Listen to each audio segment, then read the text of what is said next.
श्रीमद् भगवद गीता में भगवान श्री कृष्ण ने जीवन के हर पहलू के लिए अनमोल सुझाव दिए हैं। ये उपदेश केवल अर्जुन के लिए नहीं, बल्कि हर उस व्यक्ति के लिए है जो जीवन के संघर्षों में सही रास्ता ढूंढना चाहता है। यहाँ श्री कृष्ण के कुछ मुख्य जीवनोपदेश एडवाइस दिए गए हैं। 1. कर्म और फल, focus on action. Shri Krishna का सबसे प्रसिद्ध उपदेश है कि मनुष्य को केवल अपने कर्म पर ध्यान देना चाहिए, उसके परिणाम फल पर नहीं। कर्मण्येवाधिकारस्ते मा फलेषु कदाचन, अर्थात तुम्हारा अधिकार केवल कर्म करने पर है, उसके फल पर कभी नहीं। सलाह, जब आप फल की चिंता छोड़कर काम करते हैं तो आपका तनाव कम होता है और एकाग्रता फोकस बढ़ती है। 2. मन का नियंत्रण, कंट्रोल ओवर माइंड। मन हमारा सबसे अच्छा मित्र भी हो सकता है और सबसे बड़ा शत्रु भी। सलाह, जो व्यक्ति अपने मन को निरंतर अभ्यास, प्रैक्टिस और वैराग्य से ही मन को शांत और नियंत्रित किया जा सकता है। 3. क्रोध और बुद्धि, anger and wisdom. Shri Krishna कहते हैं कि क्रोध इंसान की सोचने समझने की शक्ति को नष्ट कर देता है।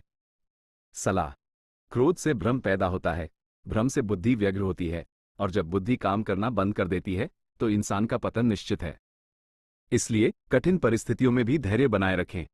4. वर्तमान में जीना, लाइव इन द प्रेजेंट। हम अक्सर बीते हुए कल के पछतावे या आने वाले कल की चिंता में अपना आज बर्बाद कर देते हैं।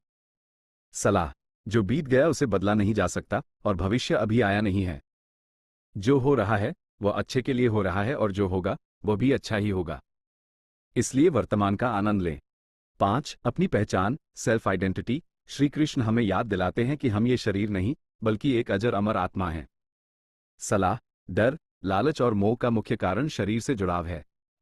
जब आप ये समझ लेते हैं कि आत्मा को न शस्त्र काट सकते हैं और न आग जला सकती है, तब आप हर प्रकार के भय से मुक्त हो जाते हैं।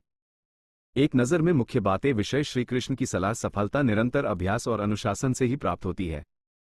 परिवर्तन संसार का नियम है, इसे स्वीकार करना सीखें। कर्तव्य, मुश्किल समय में भी अपने धर्म, ड्यूटी से पीछे न हटें। विश्वास, जो ईश्वर पर पूर्ण विश्वास करता है वह कभी अकेला नहीं होता। क्या आप चाहते हैं कि मैं इनमें से किसी विशेष उपदेश जैसे कर्म योग या मन का नियंत्रण को और विस्तार से समझाऊं या किसी विशिष्ट समस्या के लिए श्री कृष्ण की सलाह बताऊं?